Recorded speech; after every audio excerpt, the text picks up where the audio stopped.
বাসায় পিৎজা তৈরি করতে পারলেও সেই কিন্তু বাজারের পিৎজা সসটাই ব্যবহার করতে হয়। দর্শকগণ, আসসালামু আলাইকুম। আমি উম্মে কুলসুম, আপনাদের জনপ্রিয় চ্যানেল দৈনন্দিন রান্নাবান্না এবং রুচির রাজ্য থেকে স্বাগতম। আজ তৈরি করে দেখাচ্ছি পিৎজার সস রেসিপি। যে কোনো টাইপের মাংসকেই আমরা তো কিমা করে নিই, সেই মাংসটা আমি এভাবে কিমা করে নিয়েছিলাম।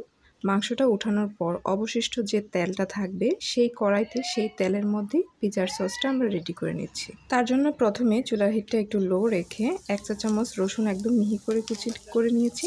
রসুনটা একটু লাল লাল হয়ে এলে, খুব বেশি লাল না, এই পর্যায়ে আমি 1 টেবিল চামচ পরিমাণ পেঁয়াজের কুচিটা খুব ছোট ছোট করে কেটে নিয়েছি। রসুন আর পেঁয়াজটাকে একটু ভাজা ভাজা করে নেব, তবে একদমই কিন্তু লাল করব না। মোটামুটি এগুলোর গন্ধটা যখন যাবে, একটু ভাজা ভাজা হয়ে আসবে, তখন এখানে 250 গ্রামের মতো টমেটোকে ছোট করে আমি ব্লেন্ড করে নিয়েছিলাম। চাইলে টমেটোর বিচিটা স্কিপ করতে পারেন, সেক্ষেত্রে টমেটোটা আরেকটু লাল হবে। বিচিটা দিলে সামান্য একটু সাদা হয়। এখন স্বাদ মতো একটু লবণ দিচ্ছি, আর কিছু মরিচের ফালি দিচ্ছি, আর সামান্য একটু জিরার গুঁড়ো দিচ্ছি। শুকনো মরিচের ফাঁকিটা যতটুকু ঝাল খেতে চান ঠিক সেই অনুযায়ী দিবেন, এটা বাড়িয়ে কমিয়ে নেওয়া যাবে। এখন চুলার হিটটাকে মিডিয়াম টু মিডিয়াম লো রেখে কন্টিনিউ এভাবে নাড়তে হবে, যেহেতু এগুলো ঘনীভূত হবে এবং অন্য কোনো পানি যোগ করা হবে না, তাই এগুলো কিন্তু লেগে যাওয়ার সম্ভাবনা থাকবে। প্রতি হাফ মিনিটে দেখবেন কালারটা কিন্তু একটু গাঢ় হচ্ছে এবং এই জিনিসটাও কিন্তু ঘনীভূত হয়ে আসবে। এই সম্পূর্ণ রান্নাটা করতে আমার 4 থেকে 5 মিনিট লেগেছে। বুঝতেই পারছেন, দেখে কিন্তু বোঝা যাচ্ছে কতটা গ্রেভি হয়েছে। এই সসটা একটু গ্রেভি গ্রেভি করলেই ভালো হয়।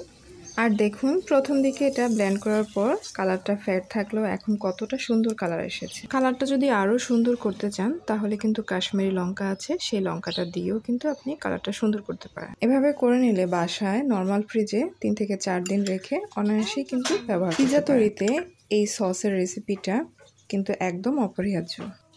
তবে অবশ্যই এটি যখন ব্যবহার করবেন তখন কিন্তু নর্মাল টেম্পারেচারে এনে তারপর পিৎজার মধ্যে দিবেন।